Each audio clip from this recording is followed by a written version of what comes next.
味道怎麼樣？不錯。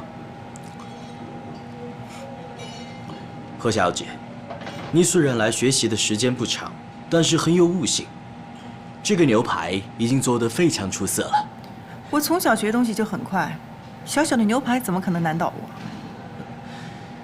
雖然你的技巧已經有掌握，火候也把握得很好，但是有一點你還是要注意，烹飪的真諦，不光是讓人得到生理上的享受，更重要的是讓人得到心理上的滿足。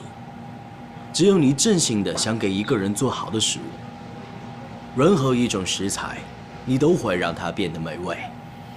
說的好像很有道理，但這些話對我來說都是廢話。我只要知道怎麼讓牛排變得美味就好。哥，怎麼好久不見你來了？這是忙什麼呢？也沒忙什麼，就是覺得老這麼玩也沒意思了。這結婚跟不結婚就是不一樣哈。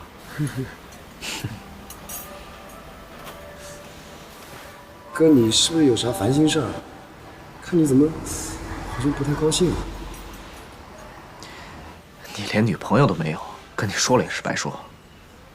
這一點我還是有自信的。你別看我沒女朋友啊，有些事情啊，你們未必有我懂得多。不信你說來聽聽，我幫你分析分析。真的？真的。哎呀，我就覺得這個女人啊變得太快了，這翻臉就跟翻書一樣。女人那變是好事啊，一成不變，墨守成規，那有什麼意思啊？可是她不是變好啊，她是變壞啊。變壞？有多壞啊？她勾引男人了？那倒沒有，她敢。那就沒事兒，這只要不觸碰這個底線，那都不算事兒。再說了，壞肯定有壞的原因，沒有人無緣無故的好，也沒有人無緣無故的壞，只要找到原因，那就解決了。你說的也對啊，可是她不肯跟我說，而且對我特別冷淡。那就說明啊，他沒把你當成他的傾訴對象。不，我不是那個意思，我的意思是，你沒有給他足夠的安全感，所以他覺得跟你說了也沒用。如果你對他有足夠的安全感，那他不就什麼都跟你說了，是不是？老李啊，進來一下。來了，跟我進去一下。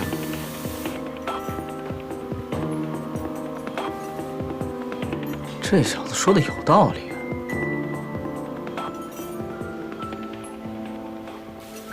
安全感。